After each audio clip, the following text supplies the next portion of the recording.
In the dim light of a flickering torch, a bound figure stands, shadows dancing across the cold stone walls of an ancient dungeon. The air is filled with the smell of fear, and the distant echoes of agonizing screams reverberate through the labyrinth of corridors. This is not a scene from a horror novel, but the grim and chilling reality experienced by countless people during one of the darkest periods in European history. The Spanish Inquisition was a powerful and often brutal institution used by the Catholic Church and the monarchy to enforce religious orthodoxy. Its main target was the conversos, Jews and Muslims who had converted to Christianity, often under duress or for survival. The Inquisition sought to eradicate any signs of insincere conversion or lingering ties to former beliefs. Its methods were calculated, systematic, and deeply terrifying, creating an atmosphere of widespread paranoia and repression throughout the kingdom. To fully understand the Spanish Inquisition,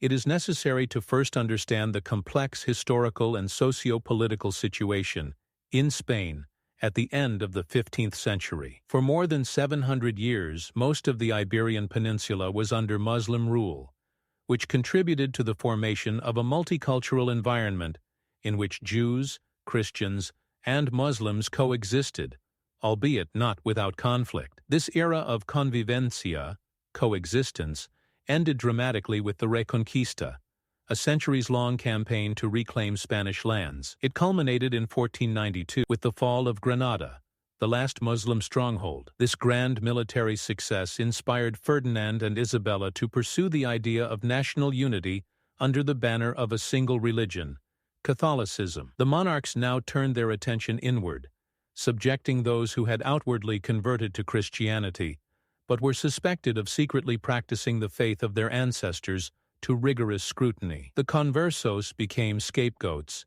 in a society gripped by uncertainty, where loyalty was measured by orthodoxy. The creation of the Inquisition, sanctioned by Pope Sixtus IV, became the mechanism for this religious purge. It was not merely an instrument of faith, but a weapon for consolidating power, used to suppress dissent, control public opinion, and strengthen monarchical authority. Torture played a central role in the activities of the Inquisition. Devices such as the torture chair, equipped with spikes, straps, and restraints, were designed to prolong suffering and extract confessions under intense pressure. Victims often confessed not because they were guilty, but to end their torment. The psychological warfare waged by the Inquisition was no less brutal. The accused lived under constant surveillance, and the threat of denunciation by neighbors, friends, and even relatives. This culture of fear distorted interpersonal relationships and destroyed trust in society. The mechanism of the Inquisition was run by specially trained interrogators,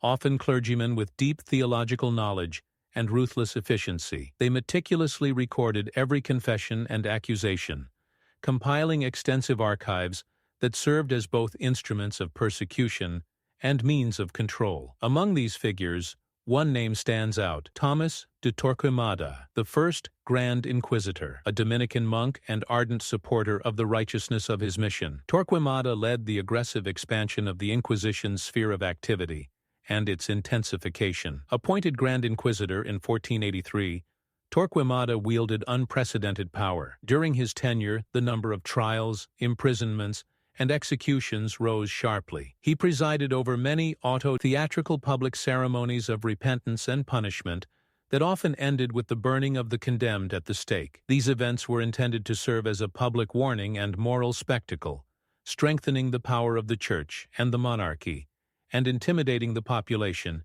into submission. One such auto da fe took place in 1491, and became famous for its cruelty. More than 200 conversos were tried during a single event, many of them executed despite dubious evidence and questionable procedures. Such spectacles left an indelible mark on the collective memory of Spanish society, and cemented Torquemada's legacy as one of the most terrifying figures in Spanish history. His policies and fanaticism laid the groundwork for decades of persecution and religious totalitarianism. Although the Inquisition claimed thousands of lives, its influence extended far beyond executions. Many victims were subjected to long imprisonment, ruthless interrogations, confiscation of property, or public humiliation. Particularly tragic was the case of Luis de Leon, a brilliant poet, theologian, and scholar of the 16th century. A member of the Order of St. Augustine, de Leon was arrested in 1572 for expressing unconventional theological ideas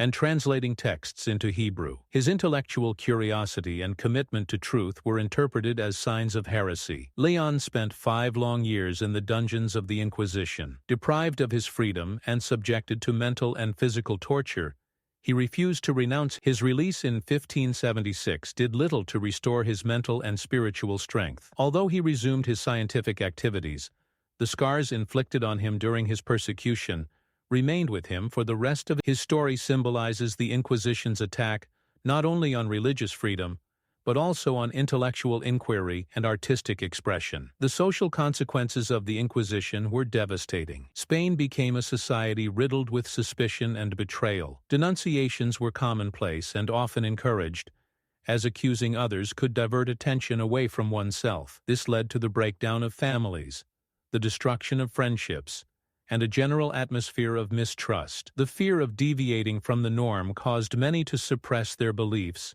behavior, and cultural traditions, leading to the formation of a homogeneous and repressive society. In the long term, this atmosphere of fear contributed to Spain's intellectual stagnation. The suppression of dissent and the departure of many brilliant minds, scientists, artists, scholars, led to cultural decline. While the rest of Europe began to embrace the ideals of the Renaissance and then the Enlightenment, Spain remained shackled by oppressive orthodoxy. The intellectual isolation that followed had far-reaching consequences for the nation's progress. Although the Inquisition held power in Spain for centuries, by the end of the 1600s, it began to lose its power. The Enlightenment brought new ideas based on reason, freedom, and tolerance, challenging the dogmatic and authoritarian structures of institutions such as the Inquisition. Public opinion gradually turned against the use of torture and forced conversion. By the early 19th century, political reforms and growing secularism had further weakened the institution. Finally, in 1834, the Spanish Inquisition was officially abolished, bringing an end to one of the darkest chapters in the history of religious persecution. However, its legacy lives on. The Spanish Inquisition is not simply a relic of the past. It is an instructive story that remains relevant today. The agonizing trials of people like Luis de Leon and the eternal infamy of leaders like Tomás de Torres show the human cost of intolerance, authoritarianism, and blind obedience. In studying this dark chapter of history, we must acknowledge not only the suffering inflicted, but also the resilience of those who remained true to their convictions. In an increasingly pluralistic and interconnected world, the lessons of the Spanish Inquisition serve as a moral compass. They compel us to defend the rights of all people to freedom of religion, the pursuit of knowledge, and a life free from fear of persecution. Only by remembering the past in all its painful detail can we hope to build a future based on compassion, justice, and genuine freedom of conscience.